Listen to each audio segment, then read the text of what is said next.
ഡൽഹിയിൽ കെ കരുണാകരന്റെ ആശ്രിത വാത്സല്യം അനുഭവിച്ചറിഞ്ഞവർക്കും അദ്ദേഹത്തിന്റെ വേർപാട് താങ്ങാനാവാത്തതായി. രാജ്യതലസ്ഥാനത്ത് ലീഡറിന്റെ ഇഷ്ടാനിഷ്ടങ്ങൾ കണ്ടറിഞ്ഞ് എന്നും ഒപ്പമുണ്ടായിരുന്ന രണ്ടുപേരുണ്ട്. കെ കരുണാകരൻ ഡൽഹിയിലെത്തുമ്പോൾ അദ്ദേഹത്തിന്റെ സുരക്ഷയുടെ ചുമതല ഏറ്റെടുത്തിരുന്ന ഹെഡ് കോൺസ്റ്റബിൾ മോഹനനും വ്യവസായ മന്ത്രിയായ കാലത്ത് കരുണാകരന്റെ PA ആയിരുന്ന സുരേന്ദ്രനും.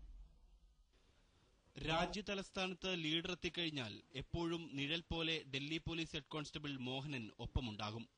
ഡൽഹിയിൽ കരുണാകരൻ താമസിച്ചിരുന്ന കൃഷ്ണമേനോൻ മാർഗിലെ വസതിയിലും കേരള ഹൌസിലുമെല്ലാം കരുണാകരന്റെ ഇഷ്ടാനിഷ്ടങ്ങൾ കണ്ടറിഞ്ഞ് പ്രവർത്തിച്ചിരുന്നത് മോഹനായിരുന്നു. ലീഡർ ഡൽഹിയിലെത്തുമ്പോൾ അവധിയെടുത്ത് മോഹനൻ ഓടിയെത്തും.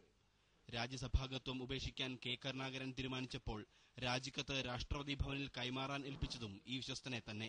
ഒരു പോലീസുകാരനായിട്ടല്ല അദ്ദേഹം കണ്ടിട്ടുള്ളത്.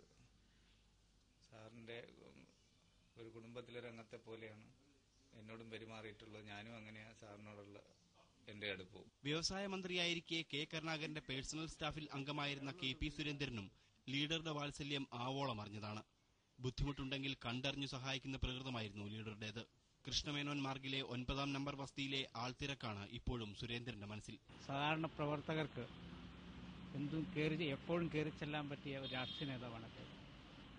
അതുപോലെ തന്നെ ഏത് പ്രതിസന്ധി ഘട്ടങ്ങളിലും അദ്ദേഹം തരണം ചെയ്യാൻ അദ്ദേഹത്തിന്റെ ദൈവവിശ്വാസവും സാധാരണ പ്രവർത്തകരുടെ കോൺഗ്രസ് പ്രവർത്തകരുടെ സപ്പോർട്ടും ഉണ്ടായിരുന്നു. വിശ്വസ്തർക്കു വേണ്ടി എന്തു സഹായവും ചെയ്യുന്ന ലീഡറുടെ സ്നേഹനിറവ് കേരള ഹൌസിലെ ജീവനക്കാരും ഏറെ അടുത്തറിഞ്ഞതാണ്. മനോരമ